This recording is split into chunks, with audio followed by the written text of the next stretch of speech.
Welcome to the London Property Podcast, your trusted guide through the complex and ever-evolving world of London real estate. We help clients manage, protect, and grow their property wealth by connecting them with the right expertise from finance, law, and tax to construction, design, and strategic advice. Through conversations with industry leaders, we bring you clear, practical insight into the trends, challenges, and opportunities shaping the market.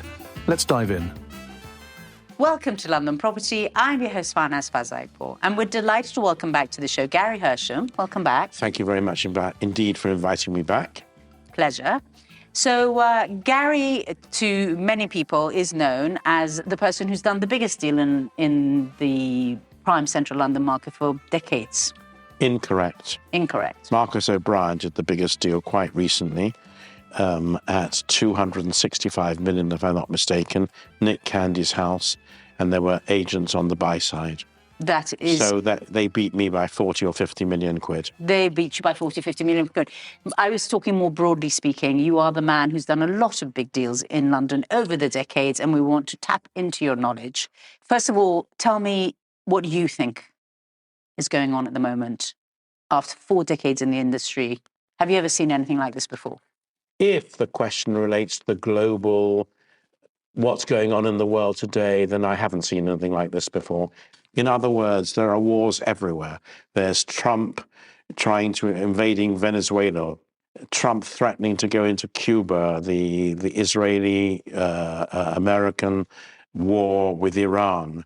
The world is such an unstable place. Coming to the crux of the matter, what has happened recently? What's happened recently over the last few years has been an exodus of non-doms mainly into the Gulf, because their tax position is much safer and they can ring-fence their money, so to speak.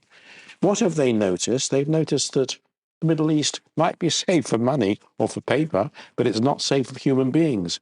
And I think we're going to see quite a few people from the Gulf, and I can tell you that we have received directly 5 or 6 calls at all levels of the property, at all prices of the property market, both for sale and rent, people coming back, people coming to England. So what do I see? I actually see perhaps greater stability in the UK, and I see probably prices stabilizing and maybe even going up in the near future. That's the nature of people in England when they're selling a property. There's more demand, I put my price up. That seems to be one of the natures of the property market in England. What do I see in terms of what's really going on? Ready to move into prime assets where you can bring your antiques and your paintings are the ones that are going to sell quickest and best. So, I mean, the people in the Middle East, traditionally, a lot of them would have already had some properties here. And are you saying that maybe some of the sort of top end of the market, Middle Easterners, may have sold with the non-dom status and they're reinvesting? I didn't say Middle Easterners. Those people who have left harsher tax regimes. Remember that UK used to be the best tax haven in the world, and now it's probably close on the worst tax haven in the world. Those sort of people who have left the UK and gone to Dubai, gone to Abu Dhabi, gone to the Gulf, are thinking of coming back, as well as others who've gone to the Gulf. Russians. We had a call from a Russian who's been living in the Gulf for 15 years. He's got a huge budget, 50 million plus. He's saying now, I think I really don't feel comfortable here.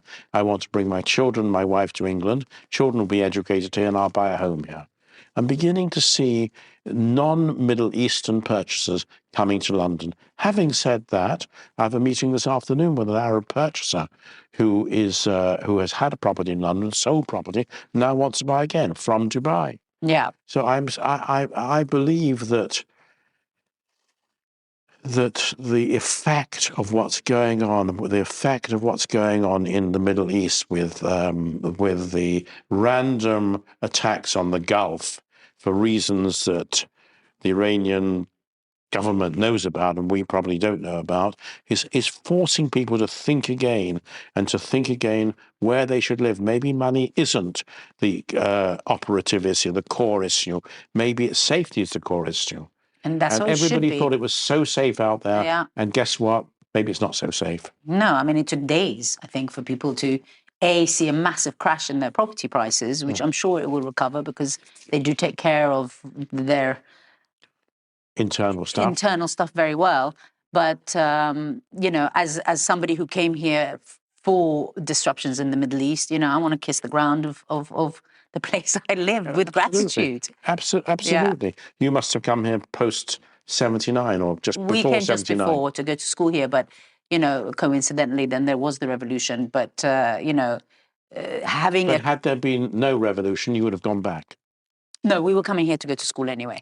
But hopefully, one thing that could come out of this, if this peace agreement really does happen, is you've got an entire nation that could open up, because the Iranians have never been able to do anything anywhere if their businesses are in Iran.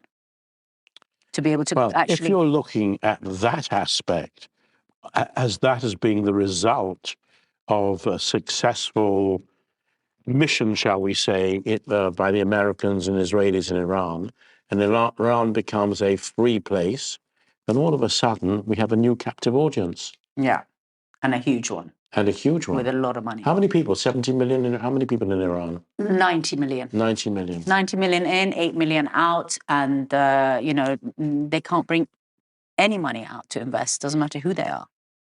It's been a tough ride. But there seems to be a two-tier market going on here. So what we've got is we've got people who bought in 2005, 2006, 7. We've got people who bought in 2014, 15. And from what I'm looking at, it seems like those are the ones that are getting the most hurt if they're trying to get out of the market, because they really bought at a peak. So the question that I'm wondering here is, are our sellers people who actually bought 20 years ago and they're just going to be a little less greedy about how much money they make? They'll make money, but not so much. But the ones that are going to burn are going to actually be these groups of people. Would you agree? The part of the market that is suffering is the core and less than core market. It's not the top end of the market, as you can see by the sale of Nick Candy's house. And by some big sales that have taken place, as one in Belgravia at 60 million and various others that have sold recently. I think that the lower section of the prime central London market, or the central London market, taking the periphery and the other areas into account, is what's suffering. And I think those people who bought in those days, 2005, 2014, in that period, will come to the realization they have no profit. And if they have to sell, they have to sell, and they have to take, they've got to discount any gain. Well, going back to what you just said about, the prime stuff and using Nick Candy's house as an example, I guess what's happened in this market and with the psychology of people now is that if you have a prime asset, a trophy asset, then you're probably more willing to sell it now than you ever were before. Otherwise, you would have held on. Look, I don't know whether I can agree or disagree with that. All I can tell you is over the last 20 years or 30 years, since the 2000s, people have become richer and richer and richer and richer. And if you look back at successful businessmen in London, in England, in the 60s, 70s, 80s, and 90s, 100 million was a magical number. 50, 60 million were magical numbers in those days. But today you're talking about billions. Yeah. Billions and billions and billions. And then you think to yourself, what is the name of the chap who bought Nick Candy's house? Oh, yes, I remember his name. What's he worth? Well, he's worth billions. What difference does he make if he pays 200 or 180 or 235? It's a pea in the ocean compared to his worth. So I think today, in terms of the top end of the market, you have to look at the buyer, who the buyer is and what he's worth, to understand why he's prepared to pay that. You'll get people saying, reading the newspapers, the house in Providence House sold for 260 to whatever it is, millions of pounds. How can somebody ever pay that money, that amount of money for a house? And the buyer will say, because I can. It's very, very, very simple. And you have to correlate the top end of the market with the value of the person buying and buying the property. And my view is if you look at the top end of the market, from time immemorial, it's always gone up in a straight line curve, maybe with a couple of dips, but the curve gets higher and higher and higher. 265, 270 million is the highest price achieved for a house probably in the world today. Probably in the world So today. those houses are actually, you know, again, it's the value that people are willing to pay is based on what they're worth. So The value of what people are prepared to pay is how much they like that house. And I can give you a really good example. When I was showing a house to an applicant of mine quite recently, a client of mine quite recently, and he said to me, "What are your instructions?" And I said to him, "My instructions are to buy this house for you at the best possible price." And he turned around to me and said, "No, your instructions are not to lose the house for me." yeah. So maybe we, even good agents, even astute agents, even long-term agents, thinking that 5 million actually means something, to the buyer doesn't mean anything. No, he just doesn't want to lose it because it's not going to come up again. Yes. And if this you is look at going back to the trophy house. If you look at Nick Candy's house, Yeah. and you look at the overall picture of his house, trophy, It's trophy, trophy. irreplaceable. Well, it's not irreplaceable. The Regent's Park There's one other one. The Regent's Park one. There are two other ones. Yeah. But as such, to find a There's a house second one in Holland Park. could be Yeah. to find a house Yeah. like that, ready to move into, with everything done for you, you have to say to yourself, "Oh, I can find a house, but then I'm going to have to rebuild it or build it." That knocks out one of the houses you think I'm talking about. It doesn't knock out the second house, but the people who own the second house think it's worth over 300 million. And I bet you a pound to a penny, if I spoke to them tomorrow, they'd say 400 million because of Nick's sale. I guess it's a matter of, you know, it is very much a sort of, it's a purchase that people make on a whim, and it's like a lifestyle purchase. It's not really an investment purchase when you're starting to talk about these numbers, because there's no comparison, or there's no way of, it's just like, I want that house and I'm going to get it. I spoke to another, sorry to interrupt you, Farnaz. I spoke to another client applicant of mine recently, and everything he's bought and sold that's not personal is tradable. And it's tradable based on the profit he makes. If it's an office building, if it's a packet of diamonds, if it's a piece of painting, whatever, I will sell anything as long as I can make money out of it. However, if you look at the profile of these people I'm talking about, their personal property does not come into it. So I'll make a profit. My God, I was with a client the other day, and I said to her, "Look, I really want to show your house. I think I could probably get 90 million pounds for it. Don't want to sell. I don't want to sell. What difference does it make to me?" And then you have to put your mind in their mind and say, "God, these people are worth billions. They're worth billions. If the house is worth 70 on an ordinary day, or 60 on an ordinary day, and they get 90 today," I know it's facetious. I know it's arrogant to say this, but it doesn't make any difference to them. And they're not going to sell their personal homes, their homes, simply to make money and then do it all over again. Very few of them are. That's true, because also it's part of a bigger plan. You know, like, my children are going to grow up, they're going to have grandchildren, and this is where they're all going to fit. I don't think it even goes that far, you know? Farnaz. I think people who are wealthy enough want to ring fence their homes, whether they're in Monte Carlo, whether they're in London, whether they're in Marbella, wherever they might be. These are mine. And unless I see no further use of it for me, not value, use of it, I'm not going to sell it. Yeah. And I do come across lots of clients of ours who say, I have one in particular who is looking to sell all his assets and move somewhere else entirely. He has no more value for them. You're listening to the London Property Podcast. We help clients manage, protect, and grow their property wealth. If you find this conversation useful, don't hesitate to get in touch. Now, back to the conversation. Now, you just mentioned all these other jurisdictions where you actually do have offices in a lot of these places. Yeah. How are you seeing those markets react as a result of what happened here? I can't answer that clearly enough because I'm not going to my Spanish office for a couple of weeks, so I can't answer. I know we're doing more trade now than we did the same time last year. I know we've got more offers and more things agreed than we did last year. In Spain? In Spain. I don't know what the profile of the buyers are. I have to check, and I've got a call to them shortly. French offices Our turnover went up in the last year by 30%. Turnover went up by 30% last year in terms of the fees we earned. But that's not driven by anything in particular, right? No, There's it's not nothing driven special by. going on in France to attract people. I'm thinking No, of but people I'm who would answering have your looked at question. London.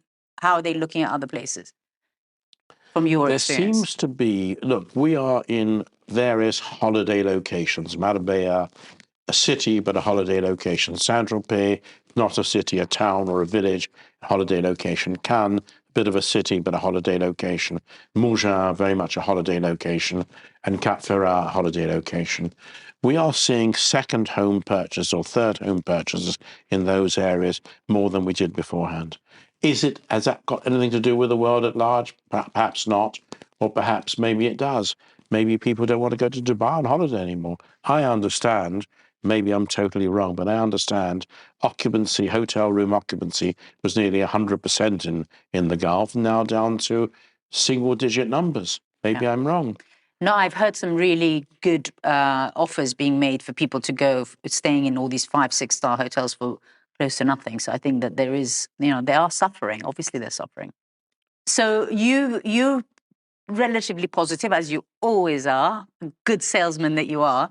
It's not to do with a good salesman. Right. Me, my whole life has been positive. I believe positively, not negatively. Yeah. And I don't see, maybe I've got blinkers on my eyes. Maybe I haven't got a bloody clue what's going on in the world. But as far as I can see, can I say how old I am, or should I not? Go on, because you look quite good. I'm 73 years old, 4 or 5 days ago. Oh, happy birthday. Thank you very much. Were you 1st of May baby? 30th of April baby. Okay. Baby. Gary as a baby.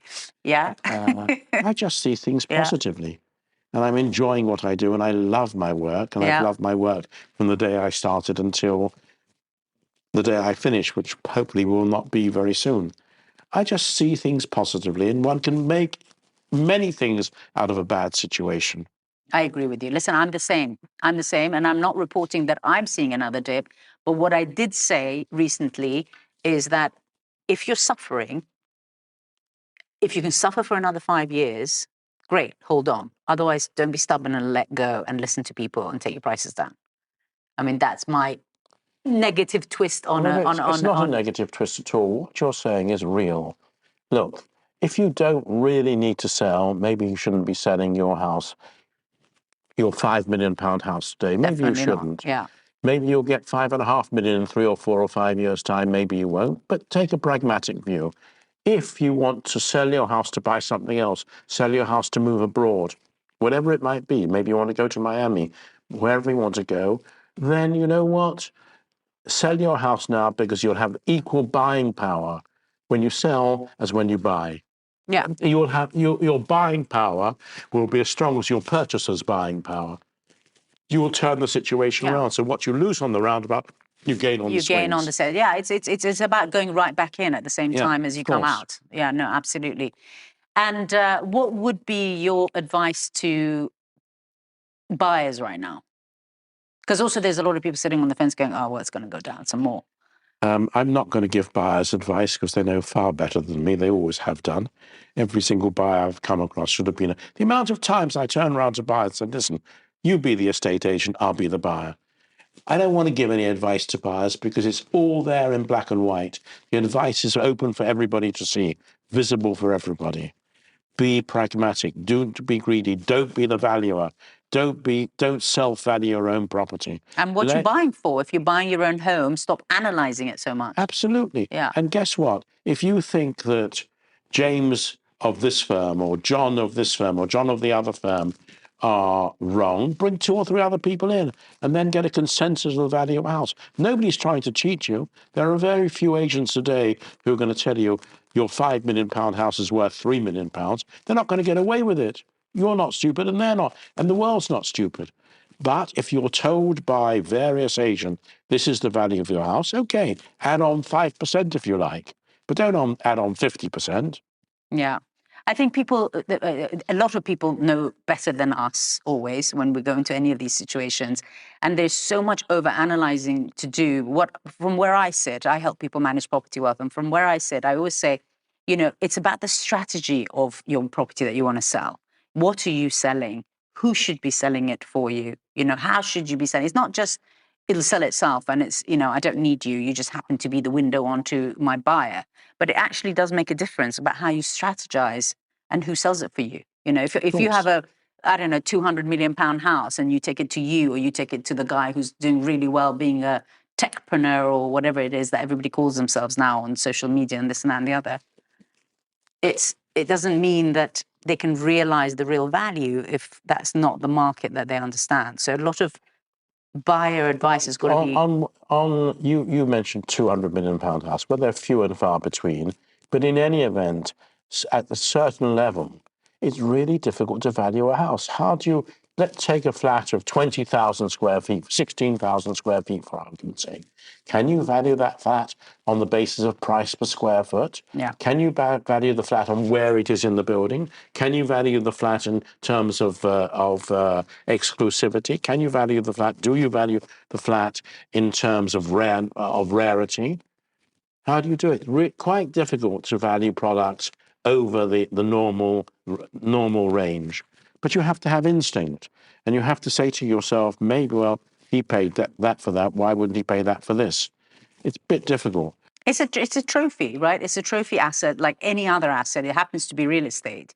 And I think that, you know, when they report, oh, market down 50%, market down 30%, 40%, I think that a lot of times they're taking into consideration these huge trophy assets that are very much at the discretion of the buyers. And you have to look at what's going on in the buyer pool. The analysis of asking prices vis-a-vis achieved prices and showing whatever percent increase or reduction they show is rubbish.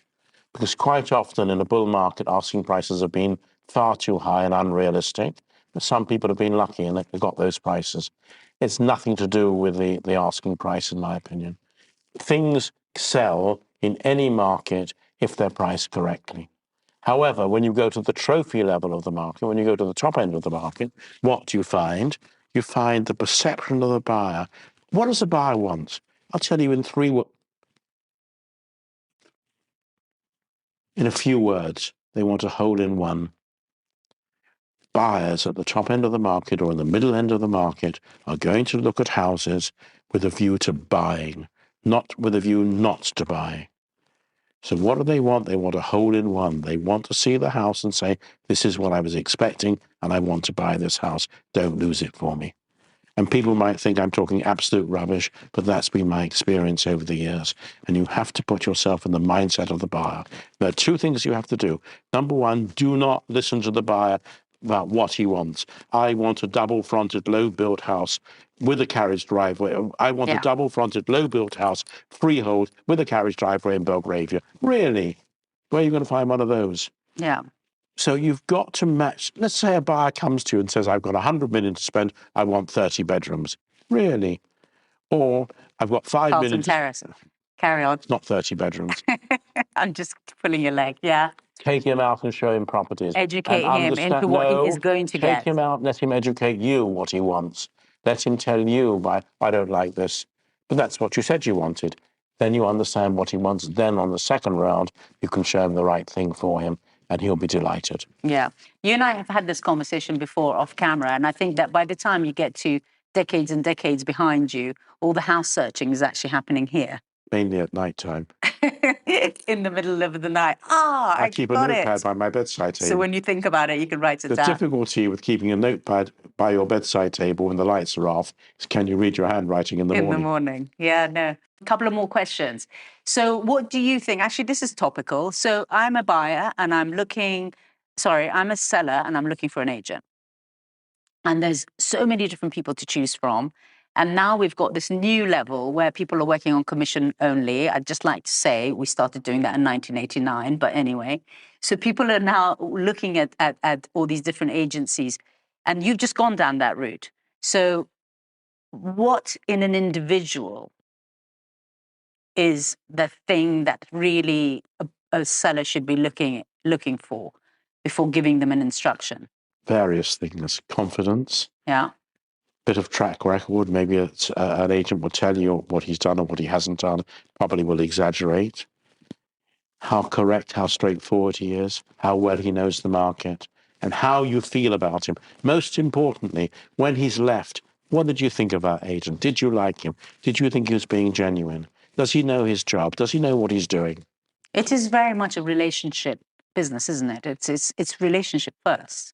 For me, it's always been relationship It's feelings first, how you feel for that person first. Yeah. But also, I think it just generally speaking, relationships first. You got to like someone, want And to you be, have to have confidence in them. You have to spend time with that person. You have to believe that they are confident. And when they say, look, you want 2.6 million, I can sell it to your flat. I took an instruction on yesterday from somebody who used to be a socialite in the 70s and 80s. I won't mention her name, but she's very well known in the UK. And the flat is at 1.5 million. I won't say well below our critical level, but it's below the majority of the stuff that we sell. I know her personally, and I've said to her, I promise you I will achieve your price for you.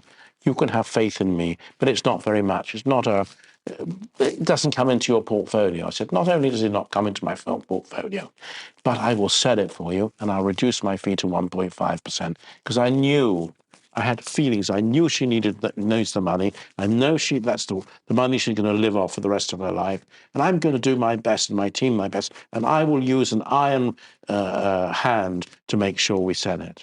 So really, what does a person look for in an agent? What should they be looking for, the agent?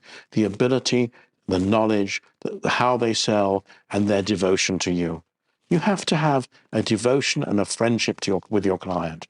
And if you don't have that and you don't like the property, God forbid you don't like the property, you should not take the instruction on. Is there a property right now that you think someone needs to grab this? Yes. This is a once-in-a-lifetime opportunity.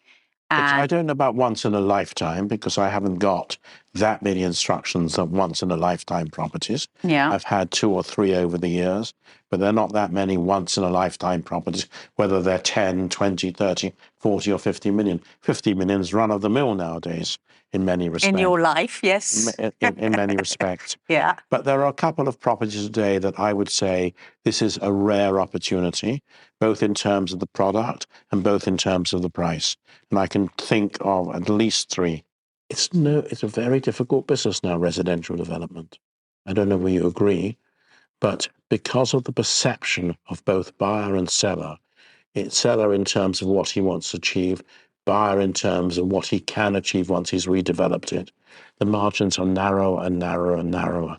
How many developers do you see out there who are self-funded, not talking about the ones who borrow money from somebody else, but self-funded, buying houses, single-family houses to redevelop and make a profit? And you look at their history, and they did 5, 6, 7, 10, 15. Now they're doing none because they can't see the margin. They might be wrong about the end price, but they're not going to take the risk that their end value is wrong, and it should be more. Nobody's gambling anymore on prices going up.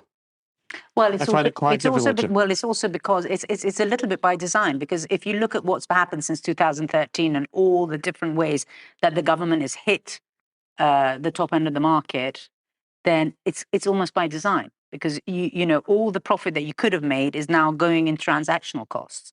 So you've got to the market's got to go up 40% for you to make money, not 20. Because you're already in for 20 before you've even started. So you buy a house for 20 million quid. You're now paying, let's say, 3.5, 4 million quid in stamp duty. That 20 million quid house has bought you a 10,000 square foot house, for example, 15,000 square foot house. If it's a 15,000 square foot house with the best will in the world, to bring it up to the top standard is 15 million. So all of a sudden, your 20 million pound house has cost you 40 million before you even start. So you need to get 60 million, 3 times more than you paid for it, to make it worthwhile. You're not going to do it for 55 million. By rights, as the old saying goes, you make your money in the buying. The art is in the buying. Yeah. Nobody should forget that. The art is in the buying. Yeah. And this will be the time to get in touch with us, because the art of buying is playing a very busy game at the moment, which means the market's getting busier, which means then the prices will go up a little bit. Like you said at the beginning. But expectations will go up a little bit too. You need expectations to be here and the market to go here. Yeah. Okay, well, we'll have you back, and next time you will be even happier to be back. Thank you for coming. I'm very happy to be here. Good. Saves me about a dozen phone calls. Thanks for listening to the London Property Podcast. If you'd like guidance on managing, protecting, or growing your property wealth, get in touch. We're here to help. And if this episode proved valuable, share it with someone who takes the market seriously and make sure you're following so you never miss an update.